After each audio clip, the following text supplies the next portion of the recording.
We played with the toys, you studied the market. We have about 65 crore smartphone users. There are only 15 crore 5G device users. Has Apple revolutionized the AR, VR mixed reality headset? This year globally, including India, will be the year of the rings in the wearable space. Yeah. Hey guys, my name is Sameer. Welcome to Tech Dialogues, which is 91 Mobile's podcast with IDC. And this is our first episode. And of course, I have Navkendar with me on the episode. Thank you so much for joining us, Navkendar. Thank you for having me here. My pleasure. Yes, so since we're starting this, I'm just going to set context of what this podcast is about. And we at 91 Mobiles are into consumer technology products. We write about them, we review them, we have comparison pages for our audience that is interested in buying it, and of course we keep track of the latest happenings from brands, from technology. But at IDC, you guys are running the numbers. You guys know if a brand launches a phone, how successful it is or not. Just to quote a recent report that the smart TV market grew in 2023, for example, right? So while we played with the toys, you studied the market. So can you tell us a little bit more about how this works at IDC? So we are a research organization. We are about 60-year-old organization. We size the market of all these devices, all the connected devices, and we are cross categories. Anything to do with technology, server, storage, software services, AI, metaverse, so on and so forth. We size the market of these categories for regions, for countries globally, for the time period gone by. So either last month or last quarter, last year. And then we present it to the clients. Most of our data is actually for client view. So they subscribe to our data services. They subscribe to our consulting services, some of the research papers we publish. And that's how it works. So we have analysts, resident analysts in each of the major countries, about 100 plus countries. From India, for my office here, we run device research for a few countries, neighboring countries, and I additionally handle Australia and New Zealand as well. But yeah, that's how we do. We are the bean counters, as you say.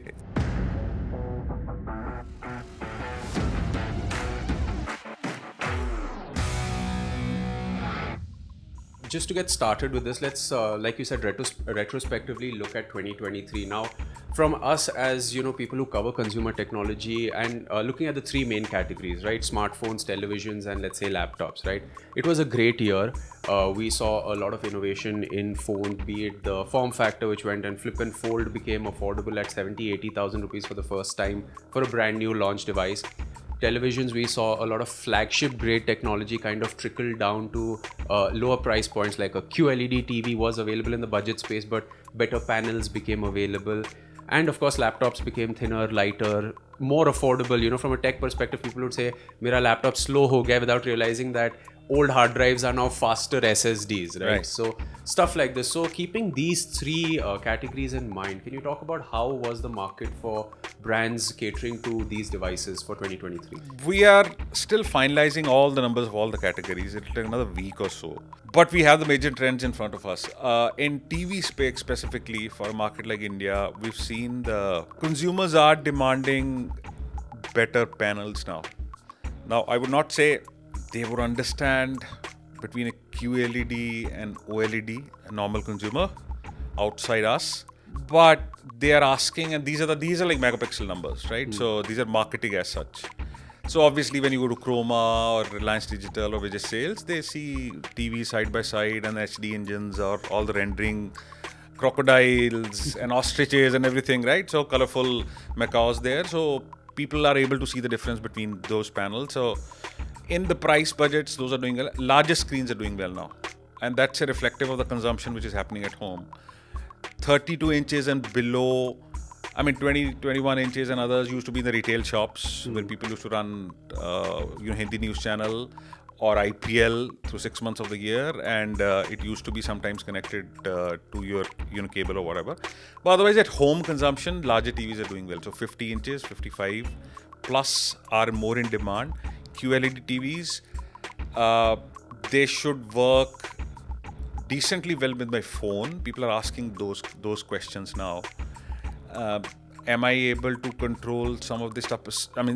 Similar things are available which I see. So I let's say, case in point, I'm coming in an auto or a cab, I'm watching Netflix. My TV should be able to give me same experience which Netflix app on Android or iPhone gives me. So to that extent, people are asking those questions. TVs are done well, and TVs is one of the markets which the refresh cycle is about 6-7 years, right? So it'll take time for everybody to refresh, but 80% in 85% plus TVs which are being sold now are smart TVs. Yeah. And many of the many of the China-based brands have a lot of role to play, but incumbents still remain. Outside Xiaomi, we have Samsung, LG, Sony. They still do well in this. So, I mean, when you do talk about Samsung, LG, Sony, they still consider the cream of the crop, the premium brands, right? Yes. So, how much of a hit have they gotten with the Xiaomis and the Views and these budget players that are coming in? It's if and but kind of stuff, right? So if Xiaomi would not have happened, probably the growth in the past so many years of conversion from non-smart to smartphone would not have happened so rapidly. Yeah. But all credit to brands like Xiaomi and some of the brands which Flipkart is running with licenses, which they're doing in the market. Brands like View, they were able to provide for the past 5 years this technology, smart TVs at much more democratic price point, which Samsung, LG, Sony were not, and probably would not have done so rapidly. Yeah. So they had to respond to Xiaomi's and Realme's of the market. To that extent, they got hit. So to answer your question, they got hit possibly because incremental share which Xiaomi got, they would have got, but they were slow to respond to the market. Just like we've seen repeatedly in mobile phone space, Nokia, BlackBerry versus India-based players versus Vivos and Oppos and Xiaomi in phone space. So I think that's the nature of the market as well. If you look at the TV market when the brands are highlighting their technologies, right? Would you feel from the perspective where the consumer is getting more educated that they want something more expensive or want to move to a higher technology, especially post-COVID, right? Where they realized that the theater could come home and putting the lights down meant an OLED gave you the TV experience, and then OLED went from 55 to now, someone like LG was telling me that 20% growth came from OLED and 65 is the new size that people are aspiring for. So yes, while the budget TV might still be slightly more impulsive, 1, 2, 3 weeks of research, do you think people are still looking at the big TV in my house kind of a setup? Our homes, or a normal home of an average Indian, is not so big it can accommodate a 65-inch TV. Yeah. Right? So to that direction, people understand. People understand you have to be this much farther from the screen to actually enjoy it. But from a technology point of view, I'll give credit to the brands and publications like yourself also. I mean, they might not be able to differentiate between a QLED and OLED in terms of, but black is more black. Probably that discerning eye is not there. What's their content? Content these days not on the cable, where it's all grainy and all the stuff. It's coming from OTT. If there's a decent broadband at home, you got a decent Netflix and IPL and others. So people have to see that, and they're able to see the differences in terms of refresh rate. People know now, which is a screen panel, what is the size, and those kind of basic stuff people are able to do.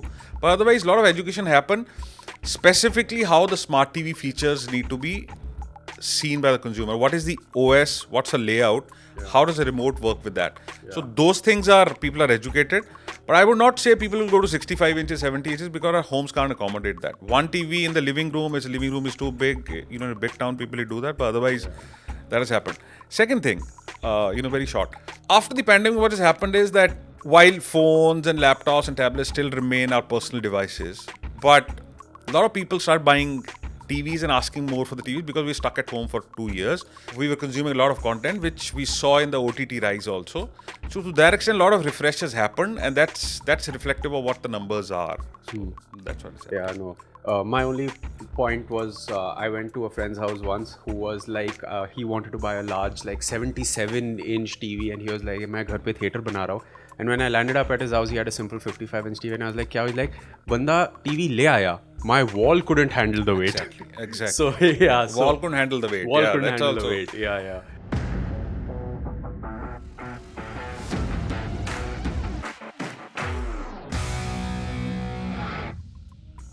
Shifting categories now. I mean, if we look at what's happening right now, right? We're in Feb of 2024, and we have new chipsets in smartphones from MediaTek and Qualcomm, who are defining the year as AI.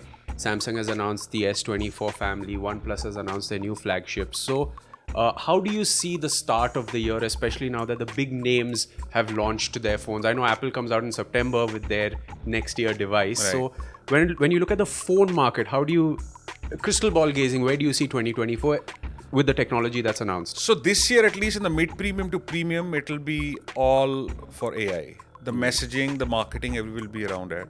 But is there really AI in this? Yeah, so I think Samsung Galaxy S24 series has given us a decent view and idea that what a phone can do when AI happens. Yeah. Right? So now the pressure is on the other brands to build upon this. Yeah. I'll take Apple out of the equation because they are saying spatial computing and they are saying machine learning and all the stuff. They want to create their own future and term it as such.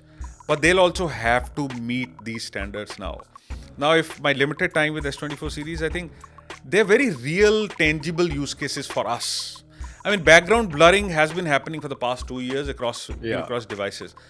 But when with Google you do Google's circle search, when you can do some of the other stuff in the Galleries app and the camera app, I think those are the things which speech recognition, all the stuff is Live translation that they showed off, yeah. Those are the very tangible use cases which I can use right now. It's not AI for the sake of AI. Yeah. It's not AI only in the cameras. It's not AI only that I can shoot a hoop in basketball when I can't even reach. Right? I mean, not in the sake of doing it. So I think the pressure and will be on the other brands to do it. S24 has done as good well. But having said that, this year will be, as a new launches start coming in from April, May onwards, even from MWC after onwards, end of this month, we will see AI taking the center stage across. In the lower end, 5G will be still a story for a market like India. Yeah. Those are the real numbers which we have. We have about 65 crore smartphone users. There are only 15 crore 5G device users. So there was still about 50 crore. That's 500 million, half a billion people. That's equal to continents. Those people have to go to 5G. Yeah. It's not a case in China. China is rapidly moving. They're about 70-80% already happened. We're still far away. So I think that migration is supposed to happen. But then the costing is high. Yeah. So much of our mass is not able to buy. That's where the second-hand market is feeding. That's a separate challenge for the market. But that will be that 5G, 10 to 20,000 will be almost entirely 5G this year. Yeah. With some hints of AI as a marketing or as a that you're not missing out on something. We'll give you AI here as well. So that will be on the chipset and the brands. And how much of this do you think is going to be a push for a consumer to buy a new phone or to upgrade a phone or to want to look for AI? Because you understand battery life is important, display is important क्योंकि मैं Hotstar देखूंगा or the camera is important because it's replacing your digital camera at home. But AI still seems to be stuff that people are questioning कि ये होता क्या है kind of thing. So and like you said, it's the masses that are the tech savvy people already know what's coming. They've seen the Samsung announcements and stuff. So for the masses, how do you think brands are going to kind of push that? So again, I mean, it's difficult to give a homogenized reply for a market like India. Mid-premium and at least the premium space, people will certainly ask that. And they'll not ask about AI. I mean, AI will be on the box or on the boarding. They will, on the billboard, on the hoarding. They'll see that. They'll see what is it doing for me. Yeah. Am I missing out on something? For example, if I was out in the market right now for a premium phone, I think Circle Search is a fantastic thing from AI. So that's a push possibly for me. But then we see that Samsung is bringing those to other devices as well. So obviously Samsung will not probably or Google will not probably keep it isolated to the only premium because that's only less than 10% of the market. But consumers in the mid-premium to premium will certainly probably have more affinity to be attracted towards just an upgrade. In the lower, it might not be very attractive just for this, for AI. But then brands will try to, top each other during the race of 10 to 30,000, which is the belly of the market which we have, which is about 60% of the market. Yeah. They'll still try to outdo each other. That I have AI, those AI can do this, Xiaomi's AI can do this, Nord AI can do this, so on and so forth. Yeah. So my phone has this, in the gallery app you can do this, all the stuff. So they'll work with Google and the chipset guys to bring it, and they have to, that's a competitive pressure, and that's the beauty of the market.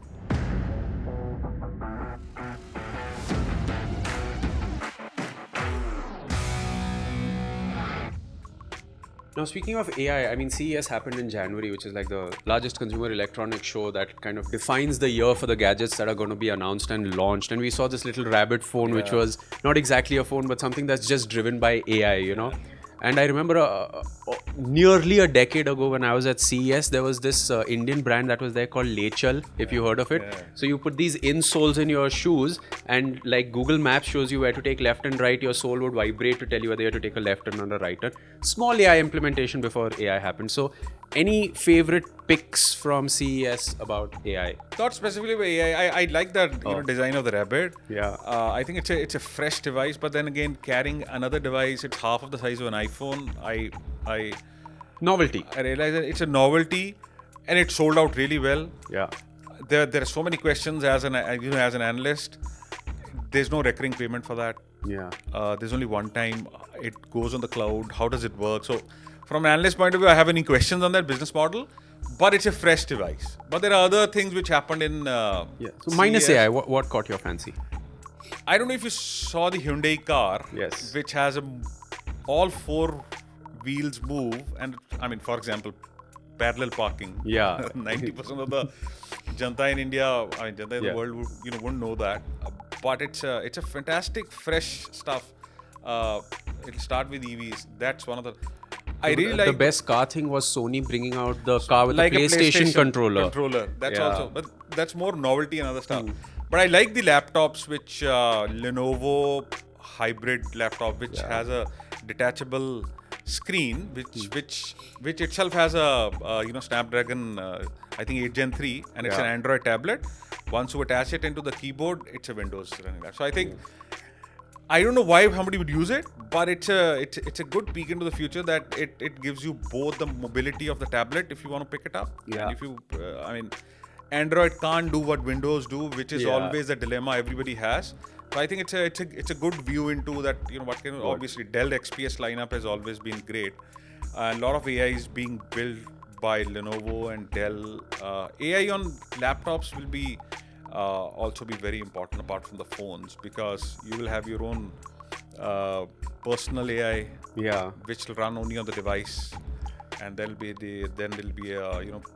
private AI of the particular brand, which will tell you on the Windows and everything, which will do, and then the public AI. So I think those are the exciting things which are supposed to be. Yeah, but I still. What about you?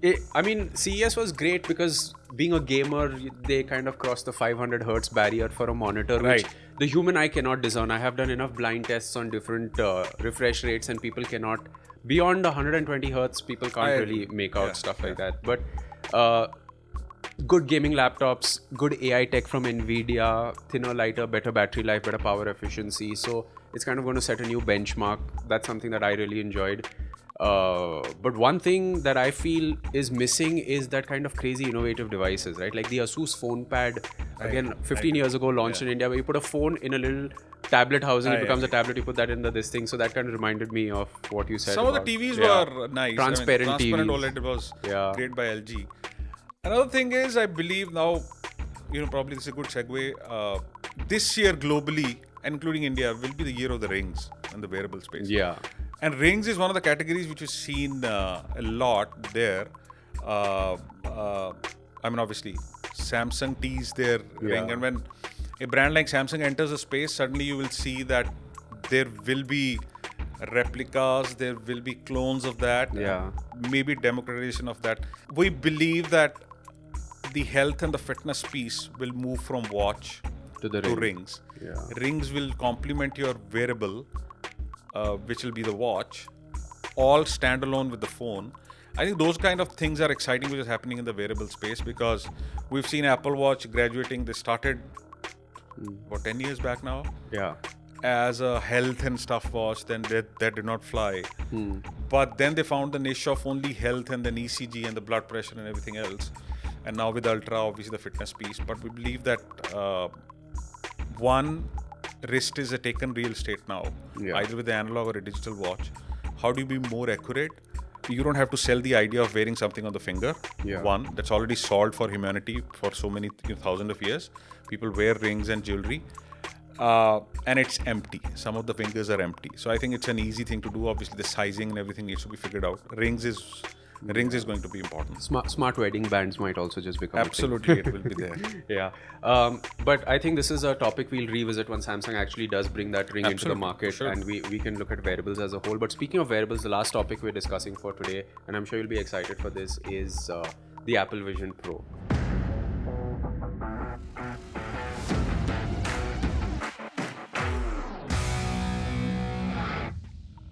It's launched in the US, $3,500. The internet is full of memes of people walking, doing this all over the place. And for those listening to the audio version, I'm just pinching in midair like Tom Cruise from Minority Report. That's what's going to happen. What's your take on this? Has Apple revolutionized the AR, VR mixed reality headset? So, not probably the best, most suitable that we comment on it, because I've not seen the device, I've not handled the device. I saw a meme saying that one guy was driving in a Cybertruck in Silicon Valley. Yes, I saw that, yeah. And the Cybertruck is an auto mode, and he's just sitting there and wearing his Vision Pro, and suddenly we are doomed. So humanity is doomed there. But jokes apart, I think early impressions, and that's all what we have seen from the other publications or people who have done that, is they have made the best version of this particular form factor till now in terms of hardware and internals. There's no doubt about it. Yeah. And you can expect Apple to do that. Now, have they reinvented? I don't know. Oculus is doing well for basic Very well. use cases, right? So, Meta has done well there. Now, will our world move to this huge, totally on the eyes and you can't do anything else kind of form factor, or something like Ray-Ban Meta kind of stuff? Yeah. We don't know.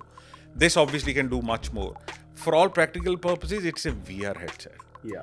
Right, so, but yeah, then things like happen. Netflix says that I don't want to make an app right now for this. We'll see what happens. Yeah. This is for entertainment, this is for content consumption, and possibly for productivity as well, because this is almost what early impressions say, almost an iPad really in your eyes. So we need to see, but I would not go as far to say revolutionize. It's a first version, it's $3,500. It won't work in India if someone buys it and brings it here. Exactly. Yeah. And it will not be wrong to say that it's a first developer kind of version, which enthusiasts, first adopters will buy, but then we need to see what kind of things can start building on this.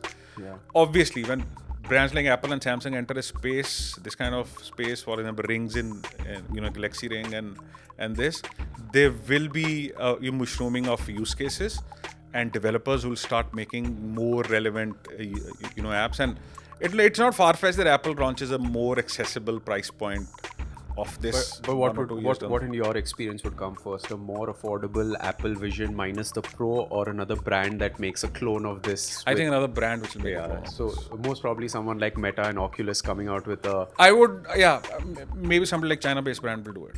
I'll not.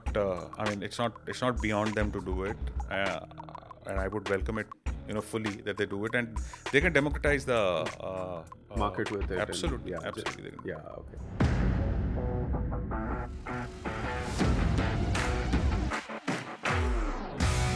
Tease one thing that people can expect, something that is something they wouldn't imagine would probably happen this year, that you probably have a hint of looking at the data of the past. Could be a jump in sales from a brand, could be a resurrection of a category, anything. As I said, one of the positive things which will happen probably for the wearable is the rings will do. We will start seeing more price points and more offers, more models being launched by the rings from basically maybe China-based brand as well. Secondly, I would say that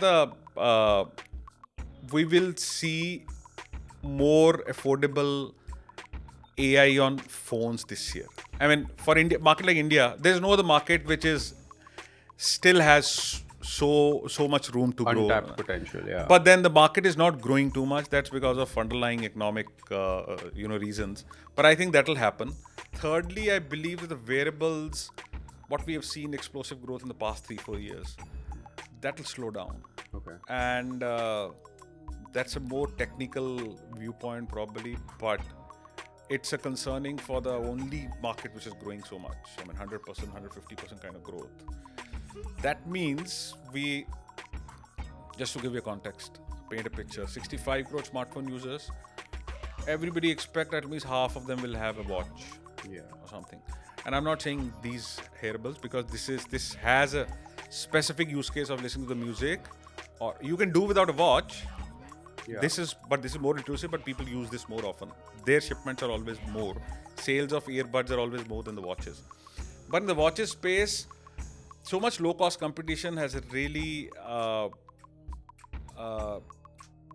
marred the consumer, experience for the consumer.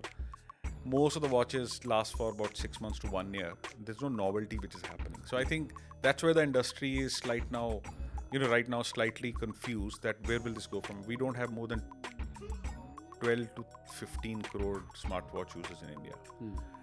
There's far from 65 crore smartphone users. So that's a concern for the industry, and we don't think that the growth will be too much. There are different other problems. There are smuggled. You can buy a clone of Ultra at about 300 rupees by the way, with 4 bands. So that's another first to smartwatch users are being melted. But those are the things which will happen. Few other things which we have the knowledge of, we can't speak about those Yet. But Let's leave that at yet. Yeah.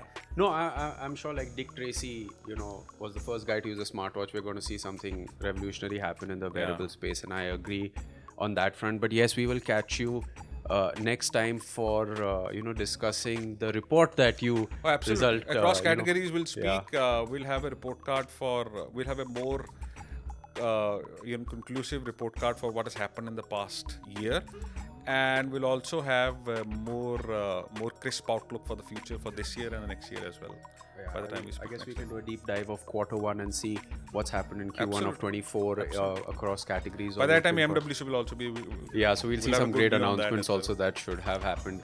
Yeah, and for everyone that's watching and listening, thank you so much for joining us on our first episode of Tech Dialogues, which is between 91 Mobiles and IDC, where we discuss not only consumer technology, but the trends and how brands are performing in these spaces.